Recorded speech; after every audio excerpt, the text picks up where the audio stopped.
To expand Mississippi's range, the ship's complement had been reduced, with much of the damage control teams replaced with civilian science personnel. They hadn't expected Mississippi to get into a fight out here, and as a result, she simply wasn't manned for battle line duties. With all the systems we've lost, Crow said, we may have spare crew members in weapons, sensors and engineering. Take as many as you can without degrading what we have left. Aside from the remains of both cargo pods, the main display remained empty. The surviving sensor systems were attempting to cover the gaps left by the damaged ones, but they were still blind in several arcs. Unfortunately, there wasn't much they could do about it. Rolling the ship again would mean firing the engines, possibly revealing their position. Minutes slowly ground by as the crew members manning the surviving passive sensors studied their displays with intense concentration. Every slight anomaly was compared against the record database of the first two attacks.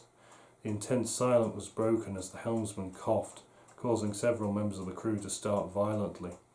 He looked around and gave a sheepish smile as several people cursed him quietly. The next hour crept by slowly, but without incident. In his command chair, Crow listened to the steady stream of damage reports. It became more apparent just how badly they'd been hit. Chief Engineer Guinness had briefly appeared on the bridge to give a full engineering report, before disappearing below to supervise the work. If the damages seemed bad at first, closer examination wasn't improving the view. The structural strength of the hull was seriously compromised in several places. Whiplashing of the structure had ripped control and power lines from their mountings all over the ship, leaving its infrastructure almost fatally compromised. The Lazarus systems were designed to automatically reroute power and command signals around damaged sections, but for them the ship would have lost all power immediately and have been left helpless against the second strike. But the system had been pushed to its limits. As it was, the system through-flow display now looked like a mess as the computer shunted power and command signals through whatever remaining connections it could find.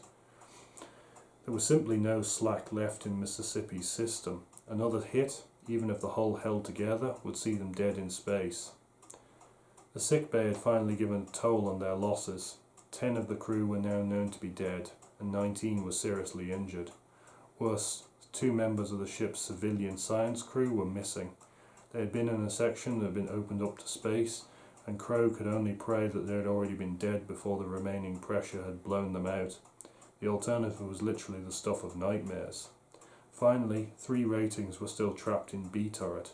So far, Berg hadn't been able to spare a damage control team to cut the buckled hatch out of its frame.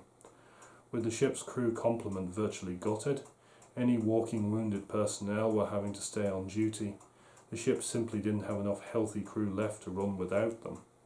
Sub-Lieutenant Matisma had reported that No. 1 missile turret was completely wrecked. A fortunately uncharged missile had been more or less mashed into the loading system. No. 2 missile turret was also jammed, but the sub-lieutenant was confident it could be released by, to quote, brute force and unreasoning violence. The work on the jump drive was continuing slowly but on track. Crow would have liked to have been able to allow some of his crew to stand down from action stations, but the speed of the first 2 attacks made clear that if there was a further missile, seconds would count. That meant that the crew had to, in most cases, remain sealed up and in their suits.